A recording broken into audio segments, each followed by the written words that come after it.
Assalamualaikum warahmatullahi wabarakatuh. Saya masuk Islam pada tahun 2002 karena pertanyaan kenapa. Kenapa sih Tuhan itu harus Allah? Kenapa sih Rasul itu harus Muhammad? Kenapa sih agama itu harus Islam? Dan kenapa sih saya harus masuk Islam? Karena saya masuk Islam dengan pertanyaan kenapa, maka pertanyaan pertama yang saya tanyakan ketika saya masuk Islam juga kenapa? Kenapa sih Islam yang begitu hebat yang saya temukan ini, Islam yang begitu indah yang saya temukan ini, ternyata pada kejadiannya, pada faktanya tidak seperti teorinya. Islam yang sangat hebat, sempurna, paripurna, tidak ada tandingan, tapi ternyata pada kenyataannya kaum muslimin di mana-mana terpuruk, kaum muslimin di mana-mana terjajah, sangat mudah sekali diprovokasi. Mereka punya mental yang buruk, mereka punya skill individu yang tidak baik, mereka juga tidak bisa dipercaya. Inilah yang saya jawab dalam buku saya Beyond the Inspiration. Why? Assalamualaikum warahmatullahi wabarakatuh. Alhamdulillah, puja dan syukur senantiasa kita panjatkan kepada Allah Subhanahu wa Ta'ala.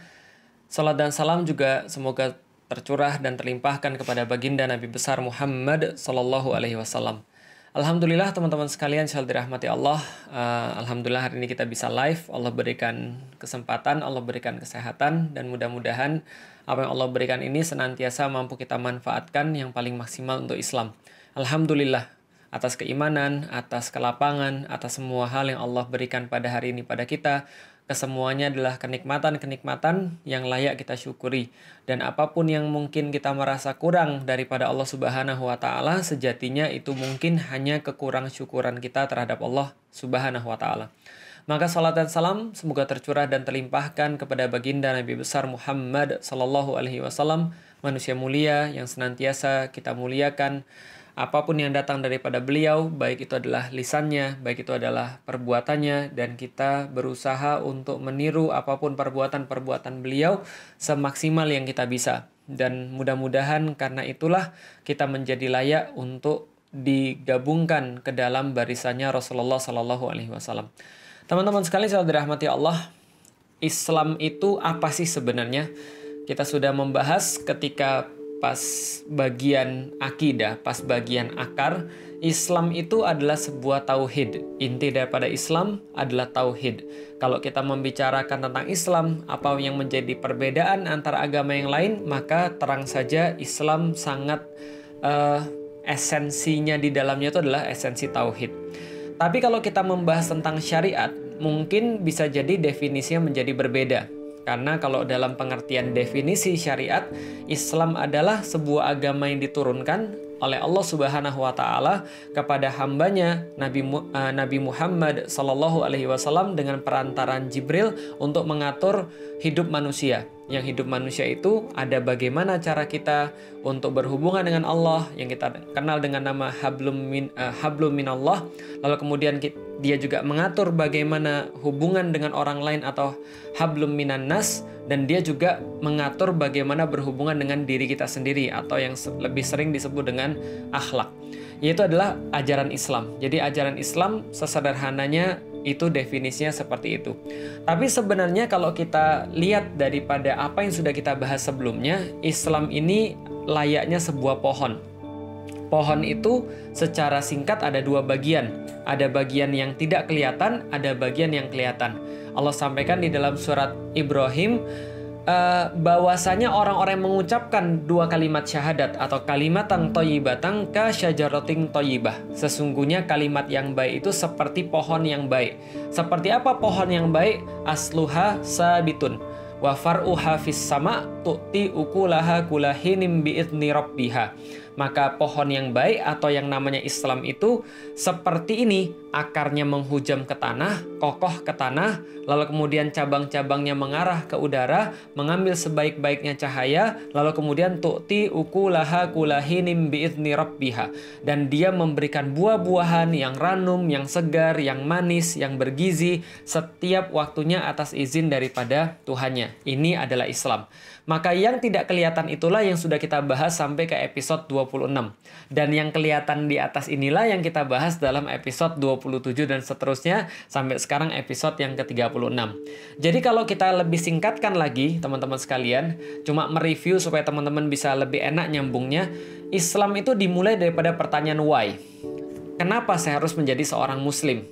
Setelah kemudian pertanyaan why ini kita jawab dalam bab akidah, kita tahu alasan kenapa kita jadi seorang muslim, akar kita sudah kuat, maka kita masuk ke dalam pertanyaan what and how. Kita masuk dalam pertanyaan apa itu Islam dan bagaimana cara Islam bekerja.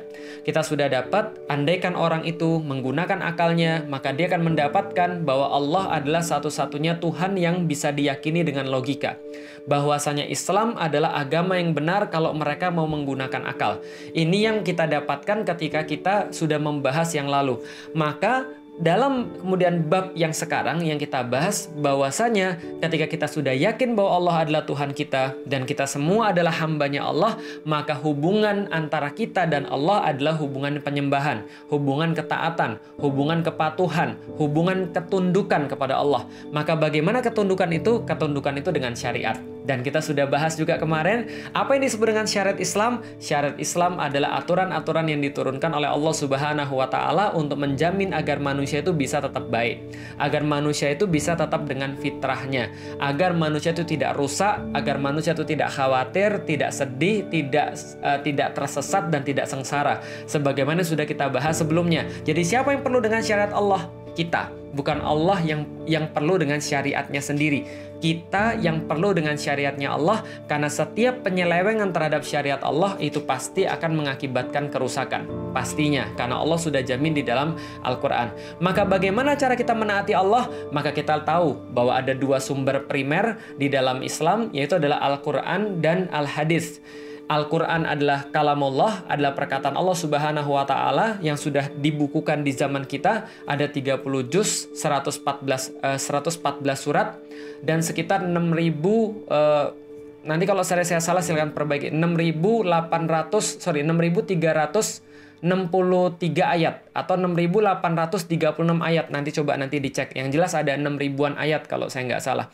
Nah, berarti ini adalah kemudian ayat-ayat yang sudah jelas di dalam Al-Quran. Dan inilah kemudian syariat Islam sumber yang pertama. Sedangkan sumber yang kedua tentu saja kalau ada kurikulumnya, maka sumber yang kedua tentu saja pengajarnya, yaitu adalah Rasulullah Shallallahu Alaihi Wasallam. Dan Rasulullah ketika menyampaikan sesuatu, melisankan sesuatu sesuai dengan agama ini, maka itu namanya adalah hadis. Begitupun juga dengan perbuatan Rasul, itu juga adalah hadis. Begitupun juga diamnya Rasulullah, itu juga adalah hadis. Dan ini sumber hukum primer di dalam Islam. Dua sumber hukum primer ini menghasilkan dua lagi yang lain yang menjadi dalil daripada hukum syariat, yaitu adalah ijma atau kesepakatan para sahabat, dan yang keempat adalah kias atau analogi. Dan kita sudah sedikit banyak membahas di antaranya. Dan sekarang kita coba untuk menjawab satu pertanyaan yang dari kemarin teman-teman coba tanyakan. Sebenarnya kalau kita sudah sampai pada pembahasan Islam kayak gini, kalau gitu Islam tuh ada berapa sih sebenarnya? Islam tuh ada berapa aliran sih? Ada berapa aliran sih di dalam Islam? Dengar-dengar katanya Rasulullah Shallallahu Alaihi Wasallam menghadiskan bahwa Islam ada 73 golongan. Memang benar Islam ada 73 golongan? Ataukah yang selamat tuh katanya cuma Ahlussunnah wal Jamaah? Lalu seperti apa? Nah, ini yang coba akan kita bahas sedikit demi sedikit, satu persatu, dan mudah-mudahan apa yang kita bahas ini memberikan pengertian. Rabbi zidni ilman warzuqni fahman. Jadi gini ceritanya teman-teman sekalian. Al-Quran itu satu, Al-Hadis itu juga satu. Dan ketika di masa para sahabat tinggal bersama Rasulullah, sahabat hidup bersama Rasulullah, maka mereka punya satu orang yang langsung ditanya ketika ada sesuatu. Ketika mereka bingung, ketika mereka nggak paham, ketika mereka baca Al-Quran, mereka kemudian ingat Al-Quran dan mereka ada yang nggak paham, mereka langsung mendatangi Rasulullah Shallallahu Alaihi Wasallam, ya nggak? Pastinya, karena Rasulullah ada di sana. Dan siapa yang lebih ngerti Al-Quran dibandingkan dengan orang yang bawa, yaitu Rasulullah Shallallahu Alaihi Wasallam. Ketika mereka nggak paham tentang satu ayat, mereka tanya. Ketika mereka nggak paham tentang satu ayat, mereka tanya. Ketika mereka ragu, mereka tanya. Ketika mereka berantem, mereka tanya. Artinya Rasulullah Shallallahu Alaihi Wasallam senantiasa jadi pemutus di antara para sahabat ketika mereka punya pemahaman-pemahaman yang mungkin berbeda di antara mereka ketika memahami Al-Quran. Dan apakah ada perbedaan dalam memahami Al-Quran di zaman itu? Jawabannya Ada. Atau apakah ada perbedaan dalam memahami hadis Rasulullah? Jawabannya juga adalah ada. Dan perbedaan-perbedaan ini biasa. Kenapa? Karena Islam adalah agama yang Allah turunkan untuk manusia. Dan kalau kita sudah bicara tentang manusia, maka manusia pasti punya perbedaan. Dan karena itulah dalam memahami sesuatu pun mungkin mereka berbeda-beda. Contoh misalnya, kalau kita bicara tentang perbedaan ini bukan hanya ada di masa kita, tapi bahkan ada di masa Rasulullah Shallallahu Alaihi Wasallam. Bedanya kita sama mereka adalah kalau di zaman Rasul mereka langsung bisa nyelesain, kalau kita tentu saja kita harus mengulik dulu, kita harus berusaha dulu untuk mencari apa dan bagaimana cara untuk menyelesaikan perbedaan kita. Jadi pertama-tama saya pengen nyampein dulu bahwa perbedaan dalam memahami sesuatu di dalam Islam, perbedaan dalam memahami dalil-dalil syariat itu sudah biasa. Karena sudah biasa di zaman dulu, harusnya juga biasa di zaman sekarang.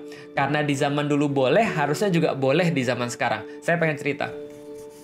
Suatu saat ketika tahun ke-5 Hijriah, ada satu perang ini termasuk perang paling sulit di zaman Rasulullah SAW. Namanya Perang Khandaq. Ketika Perang Khandaq ini berlangsung kemudian berhari-hari, setelah perang ini selesai, para sahabat dan Rasulullah tentu capek dong, dan mereka balik lagi ke Madinah. Setelah mereka balik ke Madinah, Rasulullah kembali kemudian ke kediamannya, kemudian Rasulullah sedang menaruh pedang dan perlengkapan perangnya. Begitu Rasul sedang menaruh perlengkapan perangnya, langsung kemudian Jibril datang lalu berkata pada Rasulullah SAW, "Kamu sudah naruh pedangmu nih, kami aja belum," katanya para malaikat. Kenapa? Karena Allah memerintahkan kamu untuk pergi segera ke Bani Quraidah. Jadi Bani Quraidah ini adalah perkampungan orang-orang Yahudi yang mereka berkoalisi dengan orang-orang kafir Quraisy ketika perang Khandaq, dan mereka tidak hanya berkoalisi, mereka menimbulkan gonjang-ganjing yang sangat besar, geger yang sangat besar pada saat itu pada kaum muslimin. Maka mereka harus diberikan sebuah pelajaran dan mereka harus menanggung resiko dan konsekuensinya. Maka para malaikat berkata, kami sedang menuju ke sana. Maka segeralah menuju ke sana. Maka kemudian Rasulullah memerintahkan pada para sahabat, "Wahai sahabat, kalian sekarang harus langsung pergi ke Bani Quraidah." Maka Rasul berpesan pada mereka, "La yusalliyannal asar," jangan kalian sholat asar, atau "La yusalliyanna ahadun asar," jangan kalian kemudian satu pun yang sholat asar, "illa fi Bani Quraidah," kecuali kalau kalian sudah sampai di Bani Quraidah. Ini jelas banget ya. Jadi ibaratkan contoh begini. Kita semua adalah pasukan Rasulullah. Lalu kemudian pas kita mau istirahat, Rasulullah kemudian keluar lagi dari kediamannya, lalu berkata pada kita semuanya, "Kalian semua harus pergi ke Bani Quraidah, dan jangan kalian sholat asar kecuali di Bani Quraidah." Para sahabat kemudian mengatakan bahwa hadis ini munculnya seolah-olah kayak pas zuhur dan asar. Jadi ada sahabat yang sudah melakukan sholat zuhur, ada sahabat yang belum melakukan sholat zuhur. Dan semuanya itu disuruh pergi untuk ke Bani Quraidah. Dan mereka jalan. Setelah mereka jalan, sampai pada satu tempat, lalu kemudian waktu itu asar sudah lewat, zuhur sudah pasti sudah lewat, asar sudah lewat, dan menjelang maghrib. Ketika menjelang maghrib, antum bisa memahami ya, kondisinya adalah mereka belum sholat asar, ada yang bahkan belum sholat zuhur. Dan ini tidak bisa dijamak, karena kalau sudah sampai maghrib, selesai. Nggak bisa dijamak antara zuhur dan asar. Maka Rasulullah katakan, jangan sholat asar kecuali kalau sampai Bani Quraidah.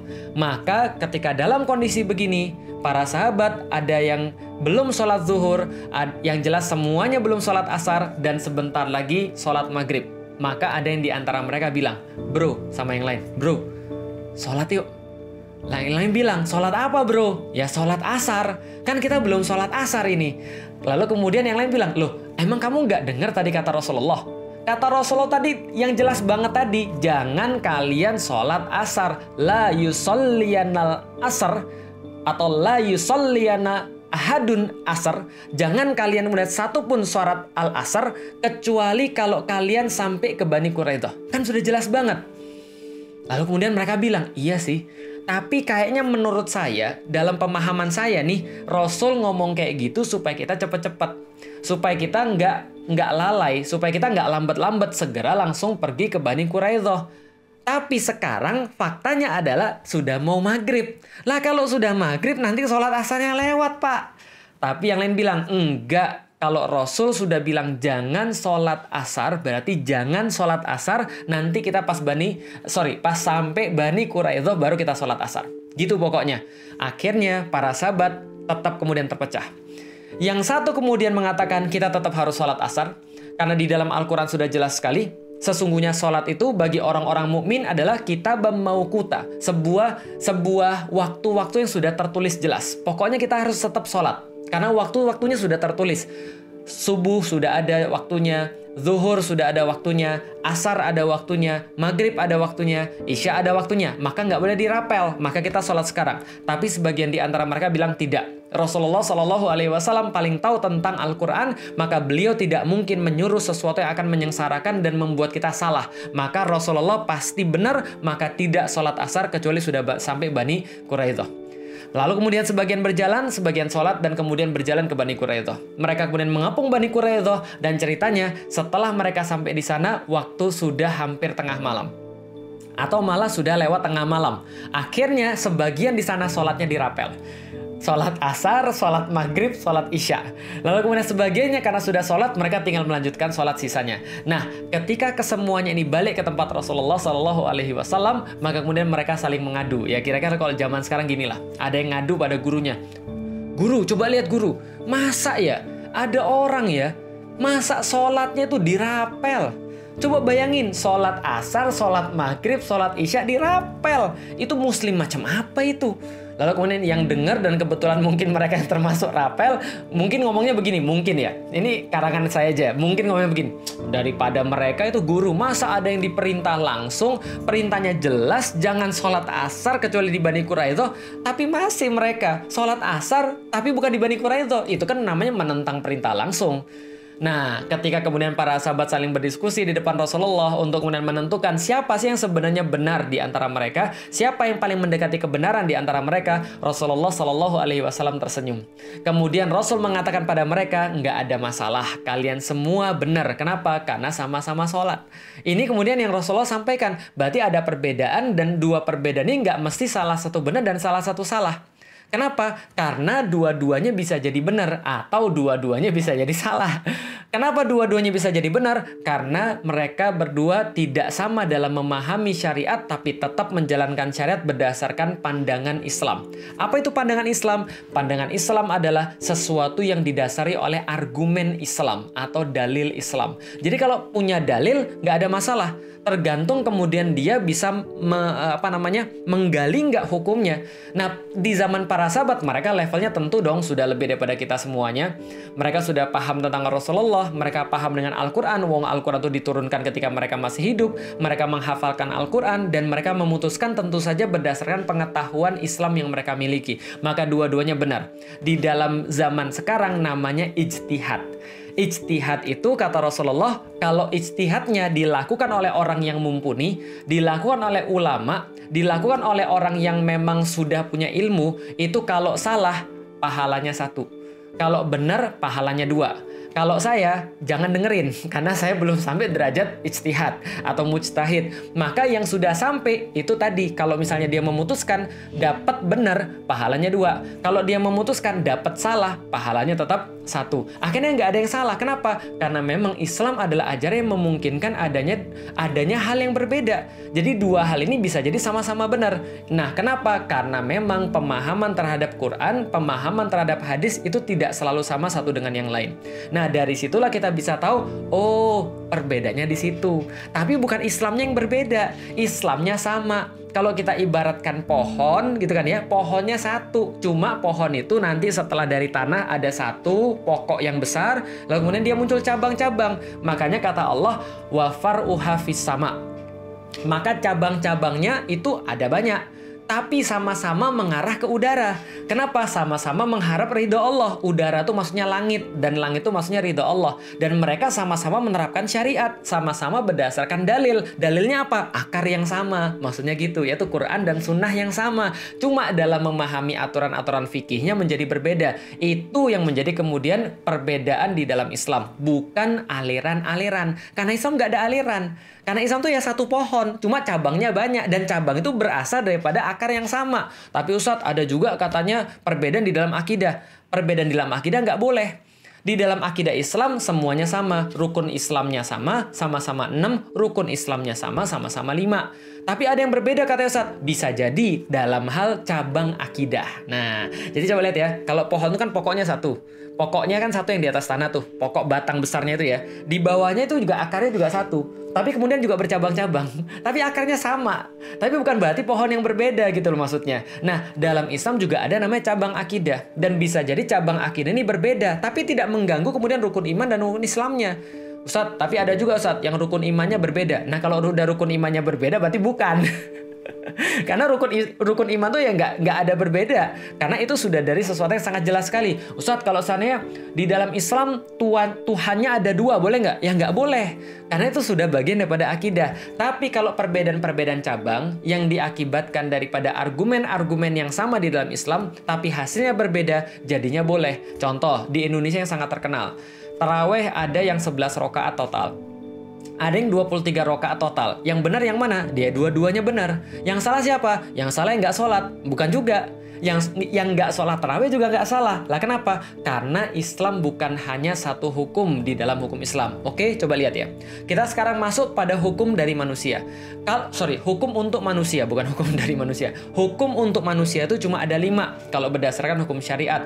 Yang pertama adalah sesuatu yang bersifat wajib. Yang kedua adalah sesuatu yang bersifat sunnah atau mandub. Yang ketiga adalah sesuatu yang bersifat mubah. Yang keempat adalah sesuatu yang bersifat makruh. Yang kelima adalah sesuatu yang bersifat haram. Cuma 5 ini aja. Jadi berkitarnya di antara 5. Ini yang dasarnya.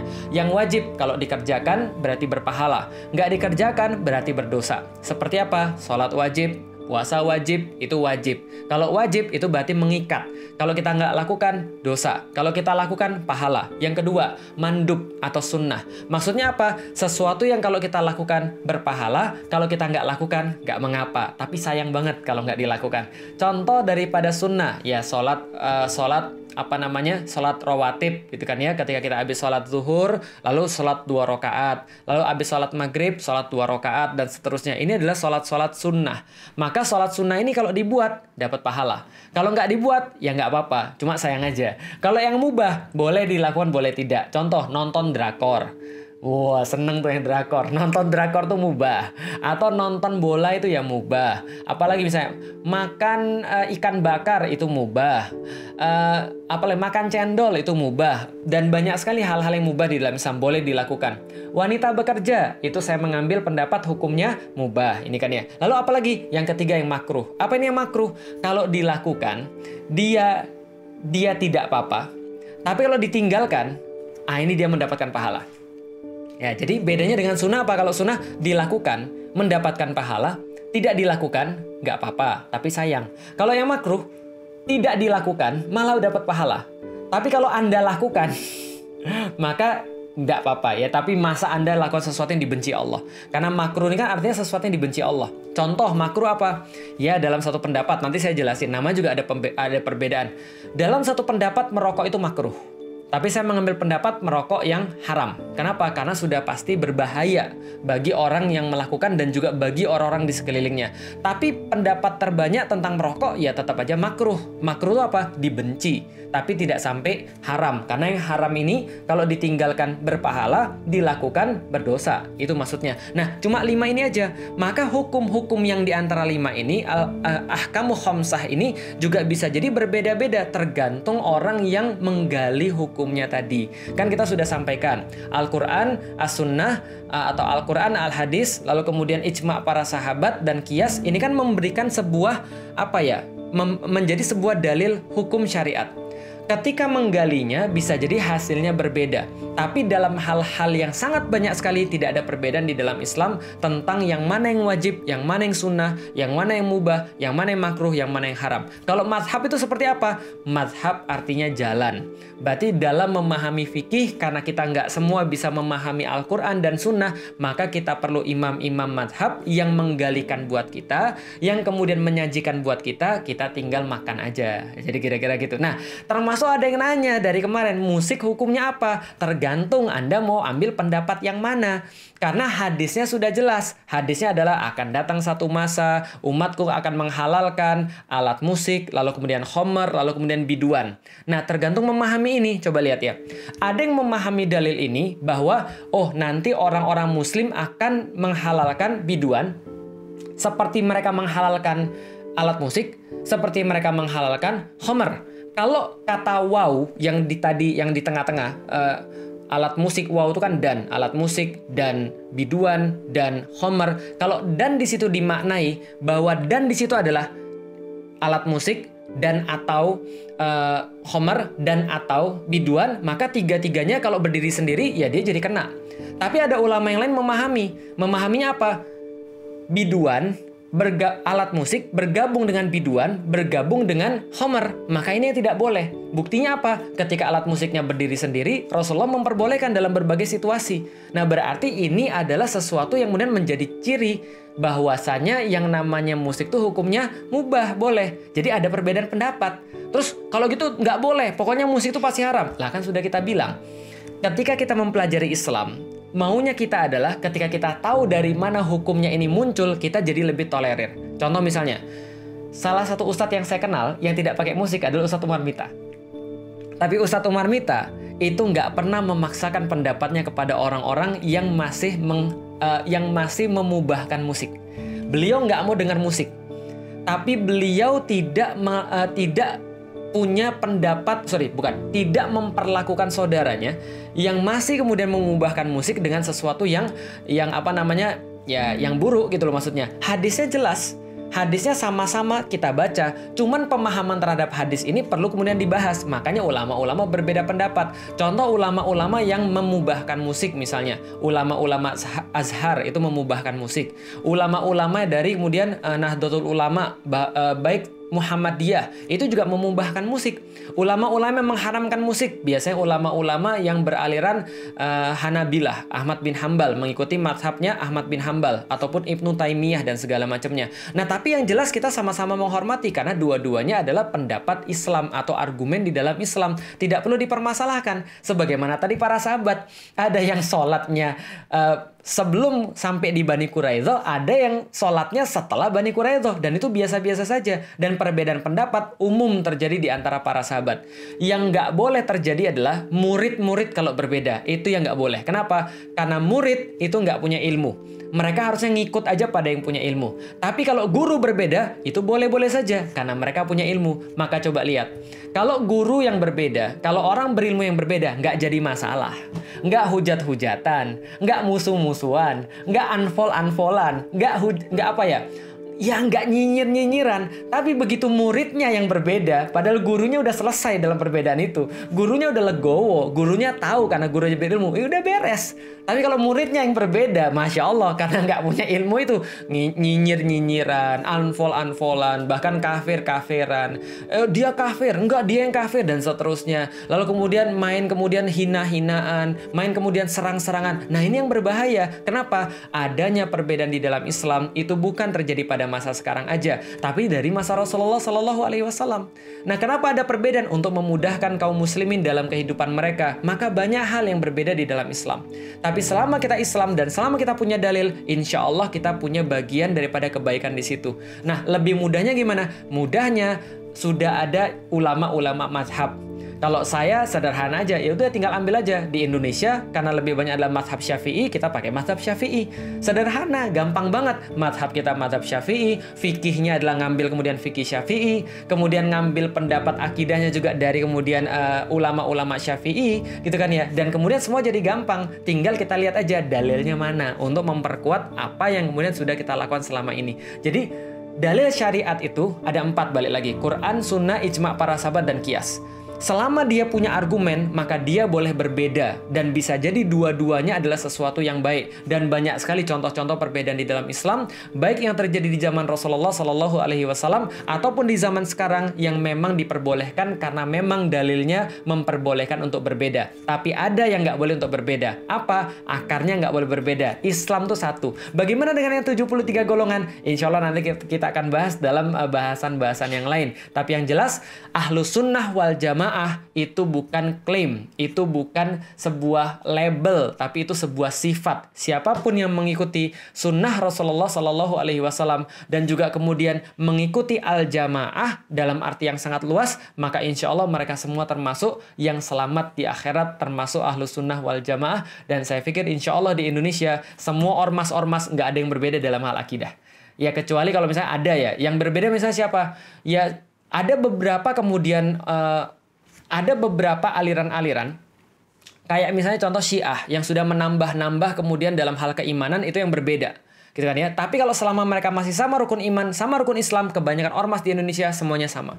Semua pergerakan di Indonesia semua sama. Hampir semuanya itu adalah ahlus sunnah wal jamaah. Dan insya Allah tidak ada alasan kita untuk berpecah ketika Allah sudah mempersatukan kita. Insya Allah kita akan berjumpa dalam kemudian yang lain lagi. Mudah-mudahan bermanfaat. Nanti kita akan bahas yang lebih banyak lagi. Assalamualaikum warahmatullahi wabarakatuh.